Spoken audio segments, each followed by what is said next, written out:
Bismillahirrahmanirrahim. Assalamualaikum warahmatullahi wabarakatuh.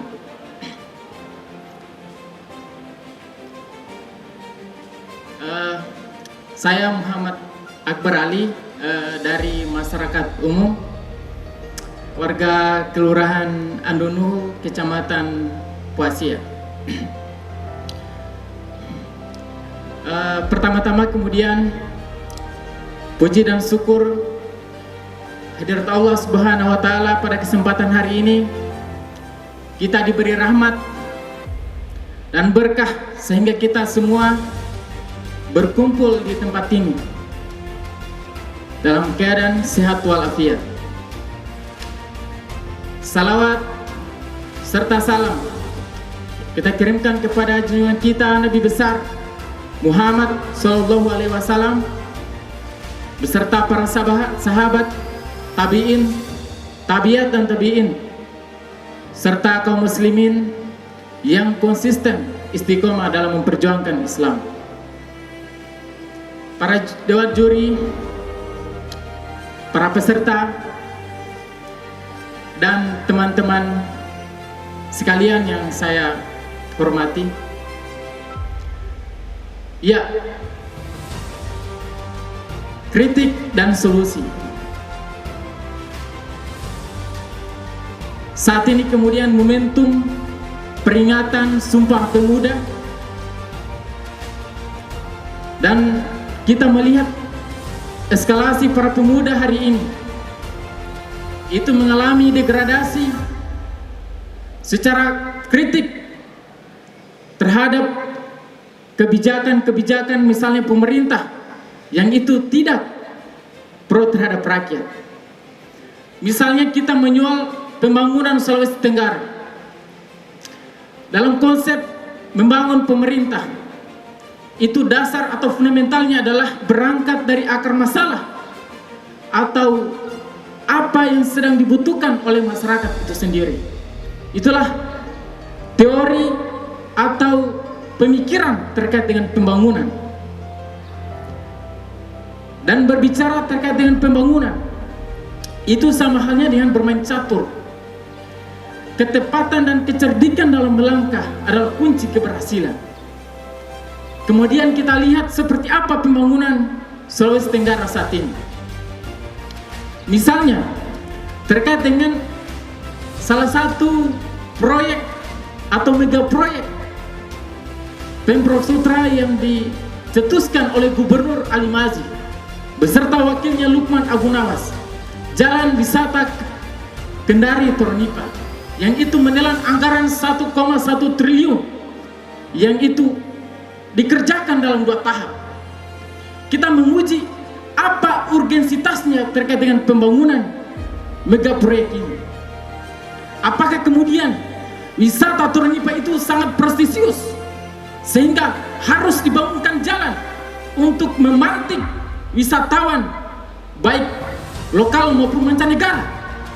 Tentu jawabannya tidak. Wisata Tornipa adalah salah satu destinasi wisata yang itu sifatnya biasa-biasa saja, lebih terkenal dan lebih indah Wakatobi. Kemudian kita juga melihat misalnya saat ini Pemprov Sultra sedang mengerjakan pembangunan kantor gubernur yang baru, yang itu sekitar 400 miliar anggarannya. Tentu kita bertanya, apa urgensitas pembangunan kantor gubernur Sultra yang baru?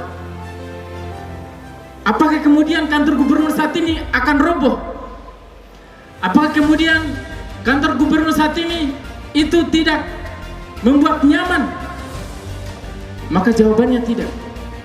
Dan hasil wawancara atau kita baca di media, alasan Gubernur Ali Mazzi membangun kantor gubernur baru, substansi jawabannya adalah agar kerja seluruh stakeholder pemerintah itu terintegrasi dalam satu gedung.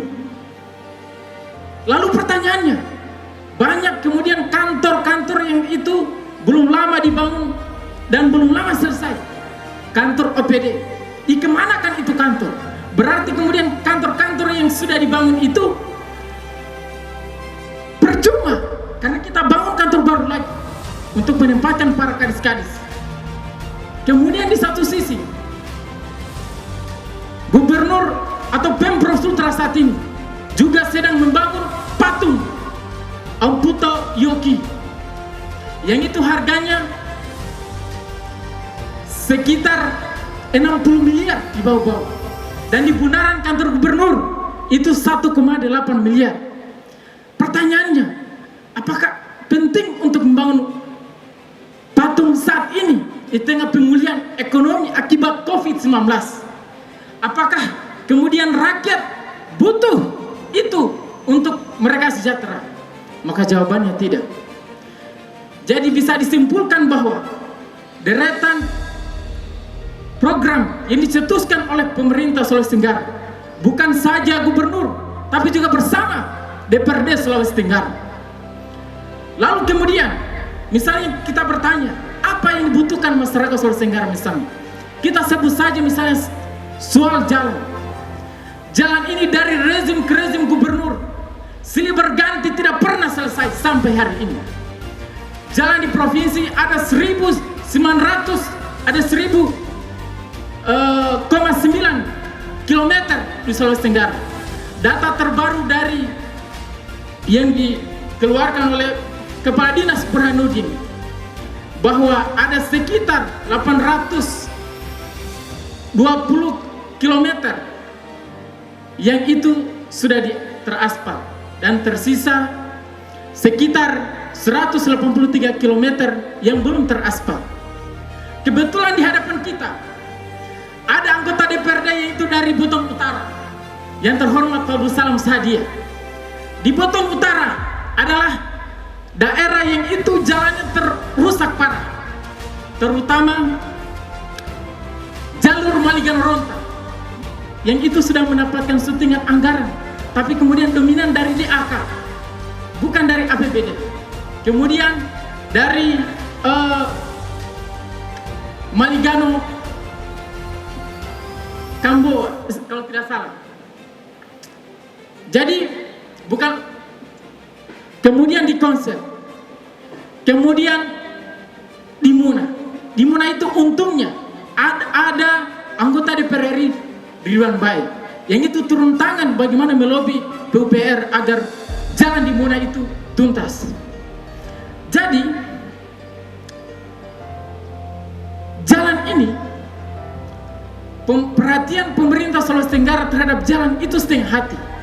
Kenapa? Mereka mengatakan bahwa anggarannya dialokasikan, tapi setengah hati, tidak totalitas. Beda dengan apa yang saya jelaskan sebelumnya. Jalan wisata Kinara Toronipa, pembangunan gubernur 400M, kantor gubernur 400M, dan kemudian pembangunan patung 60 miliar, 1,8 miliar. Artinya pemerintah hari ini tidak bekerja untuk rakyat, atau tidak bekerja untuk memenuhi solusi problematika mendasar yang sedang dialami oleh rakyat. Padahal mereka ini adalah kumpulan-kumpulan orang yang cerdas, kumpulan-kumpulan para pemikir. Kebetulan mungkin di depan saya ini, kalau tidak salah, bagian dari anggota Banggar, yang itu ketika ada program dari Pemprov Sultra, maka itu dibahas melalui Banggar sebelum kemudian diaktualisasikan ke daerah.